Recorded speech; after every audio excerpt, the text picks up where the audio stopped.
Okay, ladies and gentlemen, today we are going to take a look at Alexander the Great.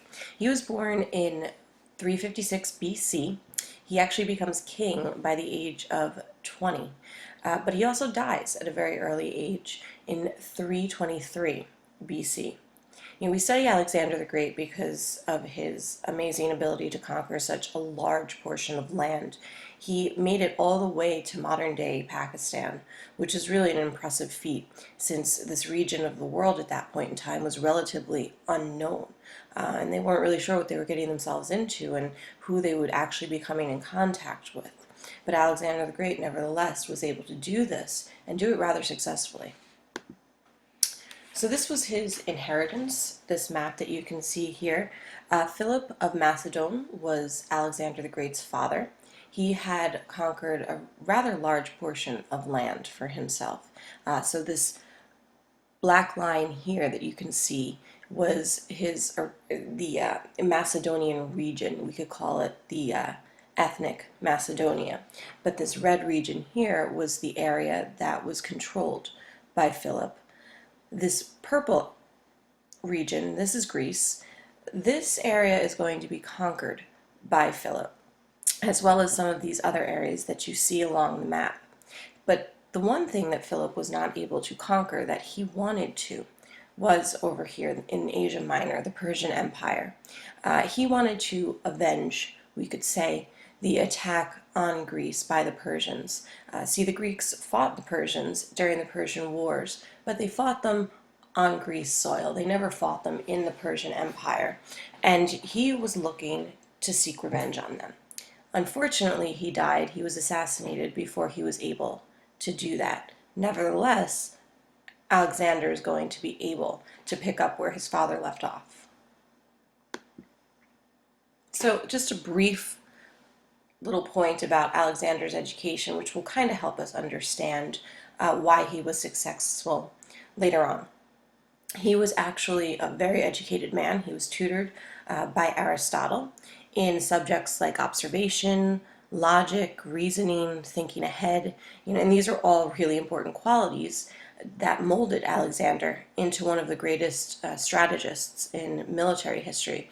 But it also is going to mold him in his treatment of people and his tolerance of their cultures and their way of life.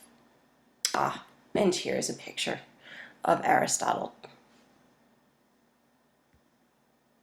All right, so let's talk a little bit about his military tactics. The phalanx, you've read about that, you've probably heard about it. And this was something that he used, and he used rather successfully. Alexander's phalanx formation created row after row of heavy armed soldiers into a solid wall of power that attacked the enemy head on in the battle.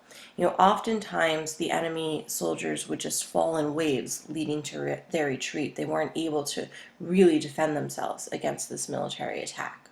So this was a military tactic that he used, but in my opinion, more importantly, was the tolerance he showed.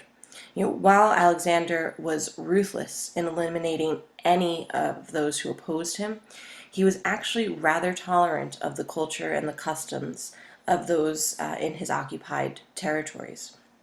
He actually allowed the local customs of the area to be adopted and adapted into his newly formed government and empire, as well as allowing religious toleration, which is rather unique for that period of time. As a result, most of those, not all, but most of those who he conquered supported him and didn't try to rebel against him. So by using this tolerance or having this tolerance, he's really able to maintain full control over this huge amount of land that he's conquering. But we did mention that he dies at a rather early age. We believe he died of a fever at age 33. And once he died, it was not entirely clear what was going to really happen to his empire. So what you see here, all of these different colors, this was the extent of his empire. And then when he dies, this is how it gets divided up. And it gets divided up by several of his generals. And it remains this way until the Romans come and take it over. But the problem is that once you divide up an empire, especially an empire the size of Alexander's, now you're going to weaken it. You have varying viewpoints, you have varying types of authority, of laws, and so on and so forth.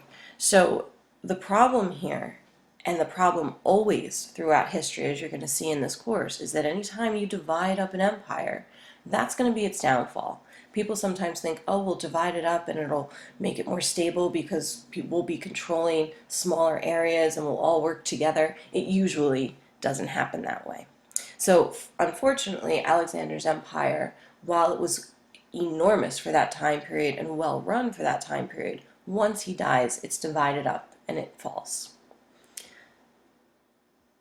So what I'd like us to do now, ladies and gentlemen, is look at his legacy. Yes, this concept of a huge empire had really never been attained to the degree Alexander had achieved up until this point. But Alexander's legacy extends beyond his military conquests.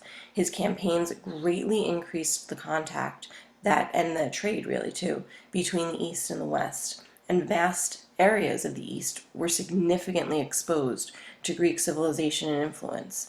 Some of these things even exist still today. So what I'd like you to do is take a few moments, watch this short video, and as you watch the video, take notes focusing on Alexander the Great's legacy.